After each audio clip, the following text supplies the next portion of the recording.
Chapter 12, Peace Breaks Out. Early in the morning, Ty, Dealey, and AJ raced downstairs and played Crazy Eights. Later, they ran outside and threw a football around the yard. The Thomases were having breakfast with Bo when the phone rang. Mr. Thomas talked for a few minutes, mostly saying, that's fine. When he hung up, he told Mrs. Thomas, "We're going to have a visitor, but don't tell Anthony James." Ooh, a mystery. I like mysteries because they're fun to solve. Then again, I don't like mysteries because I don't like not knowing what's going on.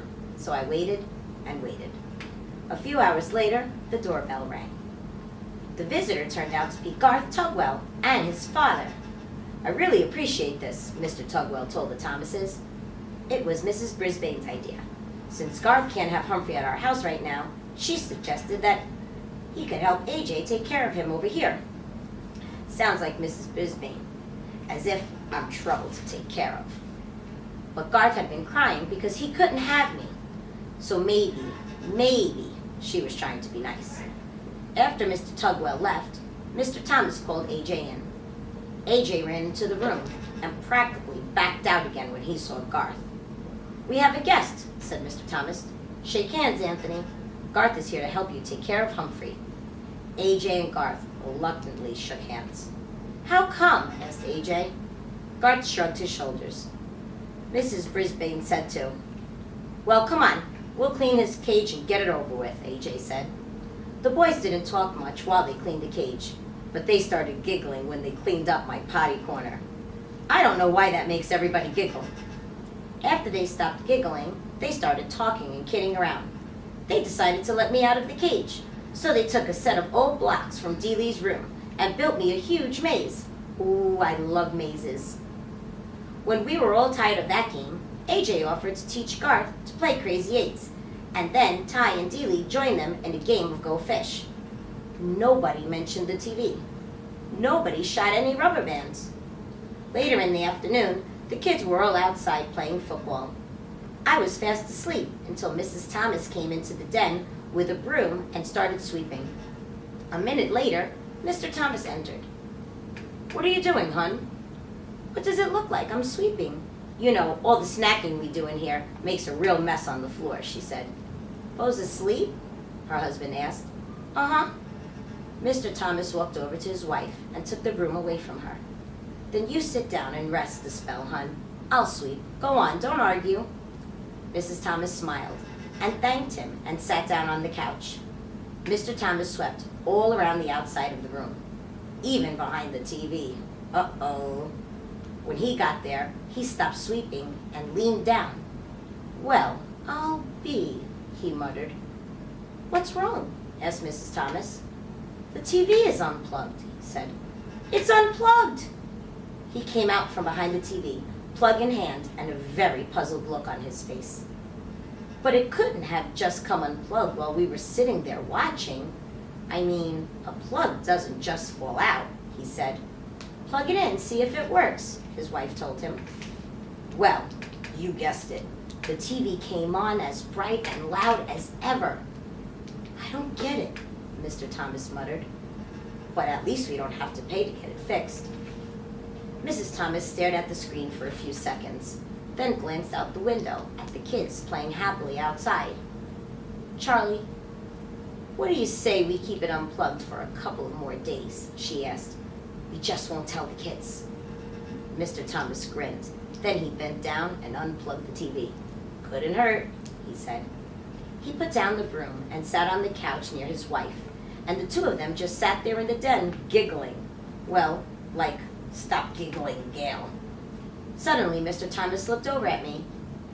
"You don't mind a little peace and quiet, do you, Humphrey?" "No, no, no," I squeaked, and I promptly fell asleep. Things were a lot better when AJ, Garth, and I returned to room 26. No rubber bands flew through the air.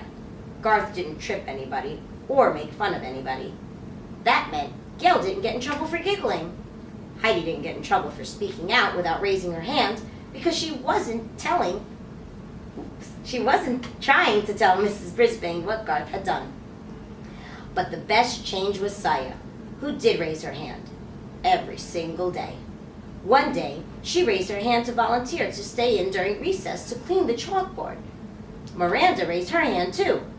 Mrs. Brisbane chose them both. Girls, I think I can trust you to stay here while I run this report down to the principal's office, Mrs. Brisbane told them. Of course she could trust them. Once the girls were alone, they began to talk. I really liked your singing, Miranda told Saya. Thanks. My mom and I are going to a musical version of Cinderella over at the college this weekend, Miranda continued. We have an extra ticket. Would you like to come with us? My mom will pick you up. Saya quickly turned to face Miranda. Oh yes, I have not been to a play before. Miranda grinned. Good, I'll have my mom call your mom. Suddenly Saya's face fell. Oh, better not. She's so busy. Give me your number and I'll have my father call your mother. Saya watched Miranda's reaction carefully. So did I. Cool. That was it. Miranda jotted down her number. Saya looked greatly relieved. I knew that Miranda's mother didn't care how well Saya's mother spoke English. Maybe now Saya would figure that out too. Another great thing that happened was that Mrs. Brisbane started reading a book out loud to the class.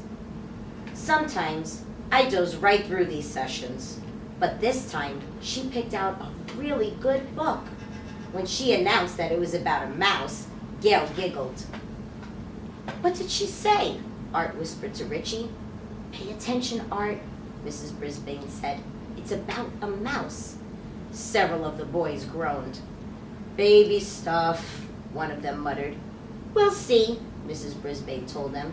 She started to read, and oh, what a tale it was. All about mice, no bigger than I am, who were great warriors. I was longing to put on some armor myself by the time she stopped reading. Continued tomorrow, she announced, as she stuck a bookmark in place and closed the book. Tomorrow? That woman truly has a mean streak. She's proved it again and again. I would have sneaked out of my cage at night to finish the book, but she's so mean, she stuck it in her desk drawer, the one she locks with a key. Grrr. The weekend came around quickly, though, and I went home with Richie. I'm still not quite sure how many people actually live at the Rinaldi's house because there were always so many people coming and going. Aunts, uncles, cousins, grandparents, neighbors. One meal seemed to flow right into the next, and Richie's mom was very generous with treats. I'll tell you one thing, you could never be lonely or hungry at the Rinaldi's house. On Sunday afternoon, guess who showed up? Remember Richie's uncle? That's right, Aldo Amato. This time, my buddy Aldo was not lonely because he brought along his girlfriend Maria to meet the family. She was a very nice lady who wore her long hair piled up high on her head. She was dressed in bright red from head to toe. Red earrings, red sweater, red skirt, and red shoes. I think red is a very happy color. I think Maria is a very happy person, especially when she's with Aldo. All the Rinaldis made a big fuss over Maria and praised the bread and cookies she brought from the bakery where she worked. After all the commotion of their arrival died down, I heard Aldo tell Maria, "Now, there's someone really important I want you to meet." And he introduced her to me. Believe it or not, Humphrey is one of my best friends, he told her. And he was the very first friend I told about you.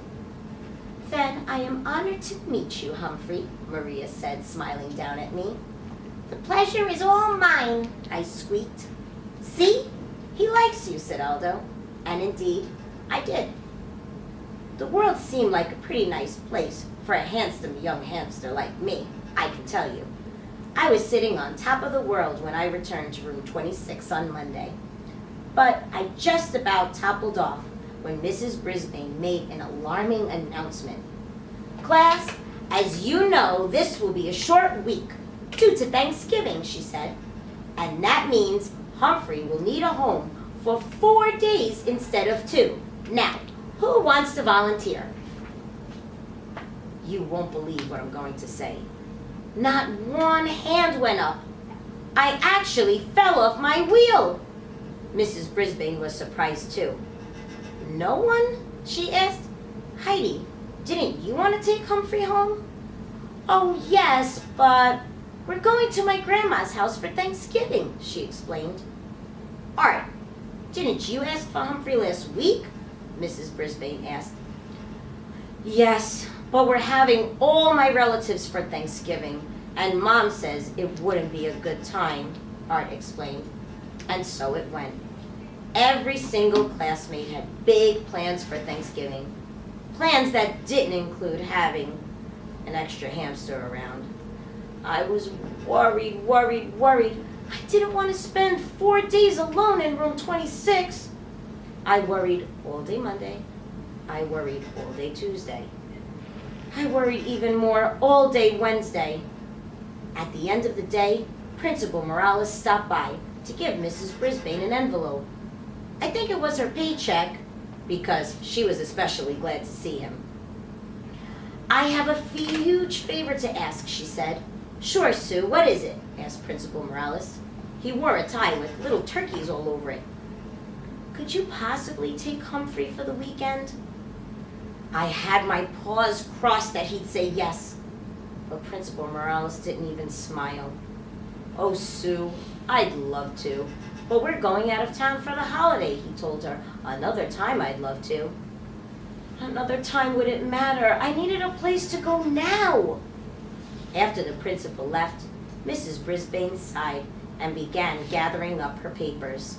Then she turned to me. Well, Humphrey, it looks like you're going home with me for Thanksgiving, she said grimly. My fate was sealed.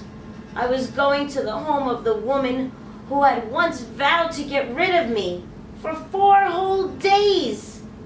And frankly, I was worried I'd never come back.